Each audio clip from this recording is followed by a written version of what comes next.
If you've been getting rid of your tier 4 charms through the alchemy table, stop until you've watched this video. Okay, guys, so why do we need to be saving our tier 4 charms? We need them to create a tier 4 chaos star. Now, what is a tier 4 chaos star? The chaos star is the centerpiece of your charms. And we'll point out a few things when we look at this. So we have our chaos star, it's tier 4. Do note there is also a tier 6 chaos star, but you will not be creating that until much later. The tier 4 you will almost certainly be creating first. It is far easier to farm for, and we'll talk a little bit later about how you do it. But you need the tier 4 charms to create a tier 4 chaos star. Another thing to look at is that there's going to be a prefix and a suffix, and then also a blessing percent. So right here, this is a Hamal's chaos star, and we're getting 72% blessing. Now, if you've looked at charms, you'll know that there's a blessing effect as you move higher up in percent. So at 20%, you get 10% HP, 80%, 12% HP amp, but 140% is where you get the biggest boost. So at 140%, for Hamal's, you will get 30% physical damage amplification.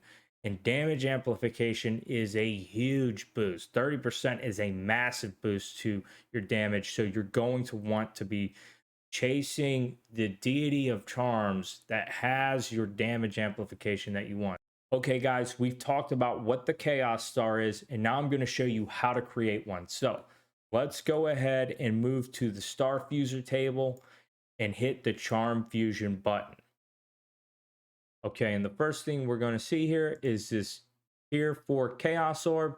The tier 4 Chaos Orb is needed to create the tier 4 Chaos Star. And we talked about how there's also a tier 6 version, but this tier 4 version is the one that you are almost certainly going to get first. And I'm going to talk about how you farm for it later on in the video. But for now, let's go ahead and register it. Okay, now that we have the Chaos Orb registered, what we're going to see over here is that you are going to need rare charms, at least tier 4 and under for the tier 4 Chaos Orb, to create the Chaos Star that we saw earlier. This is the reason why it's important and why you want to be saving up tier 4 charms.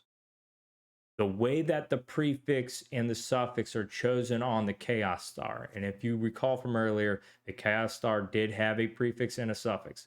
It is going to take one of the charms you use to create the Chaos Star and choose the prefix and the suffix at random. So it's going to look at one of these charms that we put in here, and it's going to choose a random prefix. Then it's going to go through and choose a random suffix. So you want to make sure that you are getting charms that have a good prefix and a good suffix that you'll be happy with if it lands on that for your Chaos Star. A couple of other things to note is that you don't have to have tier 4 charms for your tier 4 Chaos Star.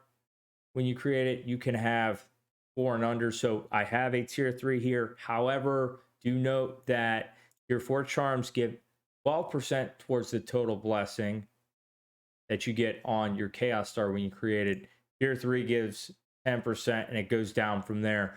So make sure you're using as many tier 4 charms as you possibly can. Something else to keep in mind is that you do not need all charms from the same family. So I have Castors right here, and I'm going to use all Castors when I create my Chaos Star. However, if I wanted half Castors and half Alyssa's, for example, I could do that if I wanted to.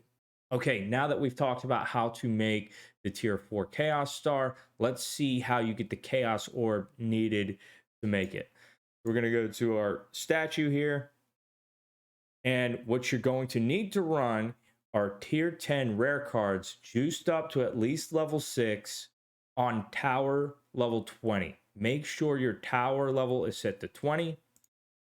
And then you're going to need to run a chaos stone on this because the authority bosses are what drop the tier 4 chaos orbs.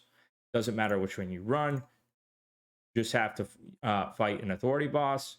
And I'm told that the drop rate is around 5%. Finally, here's a few ways that you can get the charms you want. I'm going to move my camera out the way here. There's a filter button down here on the chaos statue. This is going to allow you to filter down to specific cards that are going to be better for running and finding certain charms. So I know that Caspel cards drop Castor charms, so I want to target those. So if I click OK on Caspel, I'm going to see all the cards that drop Castor charms more frequently. So Castor is on the bottom here. The nation is on top. So this is what you filter on, is the nation. These are going to drop way more Castor charms for me. So I want to make sure I'm prioritizing these when I run my maps. Another thing you can do is you can group up with a friend. They can open up those cards for you. If they have Castor cards or whatever you're targeting, they can open up those, and you can potentially open up cards for them if they're targeting a different set of charms. That's one thing. Another thing you can do here is if you have a lot of tier 4 charms, you can re-roll the tier 4 charms back into tier 4 at a high percent if you do the combination 4, 3, and 3. So if you put 2 tier 3 charms and a tier 4 charm in, it's going to come back a high percentage of time as a tier 4 again. This is the step up method of charms. Sometimes it'll hit 5 if you do a 3, 3, 4. Sometimes it'll come back as a 3, and a lot of times it'll come back as a 4. So this is going to help you get more tier 4 charms. So that's one thing. And then you're also going to want to identify your magic charms, because if a magic charm comes back with a good value, you can then upgrade it to rare. The way you do that is you need these essences here, these charm rare upgrade essences. You can get them off of the paid shop. These do drop on maps. However, they're quite rare. So if you're working the auction house, you can purchase these here, and then you can upgrade them on the charm table. So those are a few things that you can do to get the charms you need. That's basically all there is to it. If the video has helped you out, I would really appreciate it if you hit the like button and also the subscribe button. If I've missed anything, feel free to drop a question down in the comments section. But you guys know it's time to get back to the grind, so I will catch y'all later.